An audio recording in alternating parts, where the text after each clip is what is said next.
नमस्कार दोस्तों, स्वागत है आपका मेरे YouTube चैनल में। दोस्तों, कहानी सच्ची हो या काल्पनिक, हमेशा कहानियों से कुछ ना कुछ सीखने को ही मिलता है। तो रोजाना कहानियां पढ़ने के लिए सब्सक्राइब करें। हमारे चैनल को हम कभी किसी को मां की कसम नहीं देते। मानसरोवर आज जो चीन में स्थित है, कभी ठमानस सरोवर के नाम से विश्वविख्यात था और उसमें रहने वाले हंस तो नीले आकाश में सफेद बादलों की छटा से भी अधिक मनोरम थे। उनके कलरव सुंदर नर्तकियों की नुपुर ध्वनियों से भी अधिक सुमधुर थे। उन्हीं सफेद हंसों के बीच दो स्वर्ण हंस भी रहते थे। दोनों हंस बिल्कुल एक जैसे दिखते थे और दोनों का आकार भी अन्य हंसों की तुलना में थोड़ा बड़ा था। दोनों समान रूप से गुणवान और शीलवान भी थे। फर्क था तो बस इतना कि उनमें एक राजा था और दूसरा उसका वफादार सेनापति। राजा का नाम धृतराष्ट्र था और सेनापति का नाम सुमुख। दोनों हंसों की चर्चा देवों, नागों, यक्षों और विद्याधर ललनाओं के बीच अक्सर हुआ करती थी। कालांतर में मनुष्य योनि के लोगों को भी उनके गुण सौंदर्य का ज्ञान होने लगा। वाराणसी नरेश ने जब उनके विषय में सुना तो उसके मन में उन हंसों को पाने की प्रबल इच्छा जागृत हुई। तत्काल उसने अपने राज्य में मानससदृश एक मनोरम सरोवर का निर्माण करवाया, जिसमें हर प्रकार के आकर्षक जलीय पौधे और विभिन्न प्रकार के कमल जैसे पद्म, उत्पल, कुमुद, पुंडरीक, सौगंधिक, तमरस और कहलर विकसित करवाए। मत्स्य और जलीय पक्षियों की सुंदर प्रजातियां भी वहां बसाई गईं। साथ ही राजा ने वहां बसने वाले सभी पक्षियों की पूर्ण सुरक्षा की भी घोषणा करवाई, जिससे दूर दूर से आने वाले पंछी स्वच्छंद भाव से वहां विचरण करने लगे। एक बार वर्षा काल के बाद जब हेमंत ऋतु प्रारंभ हुआ और आसमान का रंग बिल्कुल नीला होने लगा, तब मानस के दो हंस वाराणसी के ऊपर से उड़ते हुए जा रहे थे। तभी उनकी दृष्टि राजा द्वारा निर्मित सरोवर पर पड़ी। सरोवर की सुंदरता और उसमें तैरते रमणीक पक्षियों की स्वच्छंदता उन्हें सहज ही आकर्षित कर गई। तत्काल वे नीचे उतर आए और महीनों तक वहां की सुरक्षा, सुंदरता और स्वच्छंदता का आनंद लेते रहे। अंततोगत्वा वर्षा ऋतु के प्रारंभ होने से पूर्व वे फिर मानस को प्रस्थान कर गए। मानस पहुंचकर उन्होंने अपने साथियों के बीच वाराणसी के कृत्रिम सरोवर की इतनी प्रशंसा की कि सारे के सारे हंस वर्षा के बाद वाराणसी जाने को तत्पर हो उठे। हंसों के राजा युधिष्ठिर और उसके सेनापति सुमुख ने अन्य हंसों की इस योजना को समुचित नहीं माना।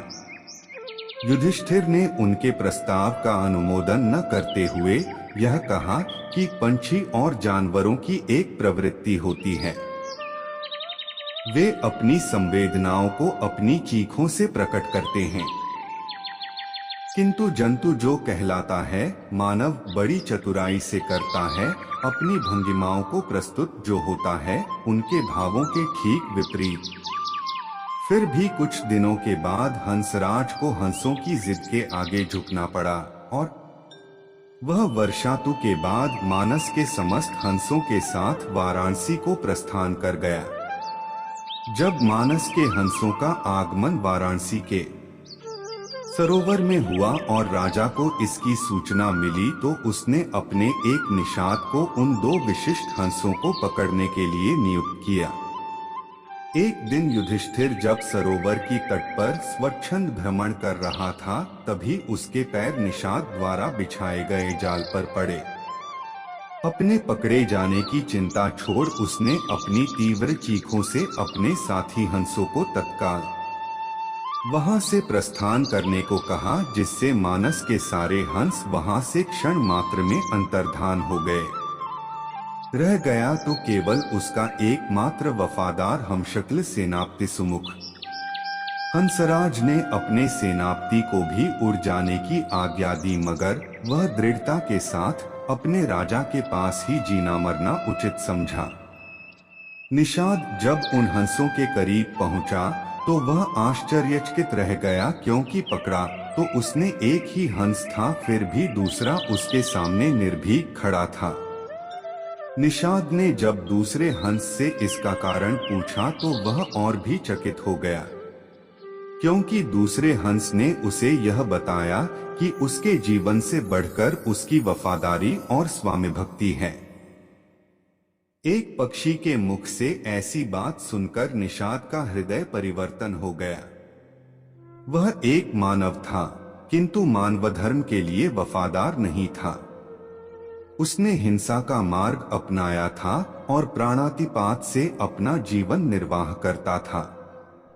शीघ्र ही उस निषाद ने अपनी जागृत मानवता के प्रभाव में आकर दोनों ही हंसों को मुक्त कर दिया। दोनों हंस कोई साधारण हंस तो थे नहीं। उन्होंने अपनी दूरदृष्टि से यह जान लिया था कि वह निषाद निस्संदेह राजा के कोप का भागी बनेगा। अगर निषाद ने उनकी जान बख्शी थी तो उन्हें भी निषाद की जान बचानी थी। तत्काल वे निषाद के कंधे पर सवार हो गए और उसे राजा के पास चलने को कहा। निषाद के कंधों पर सवार जब वे दोनों हंस राज दरबार पहुंचे तो समस्त दरबारी गण चकित हो गए। जिन हंसों को पकड़ने के लिए राजा ने इतना प्रयत्न किया था वे स्वयं ही उसके पास आ गए थे। विस्मित राजा ने जब उनकी कहानी सुनी तो उसने तत्काल ही निषाद को राजगण से मुक्त कर पुरस्कृत किया।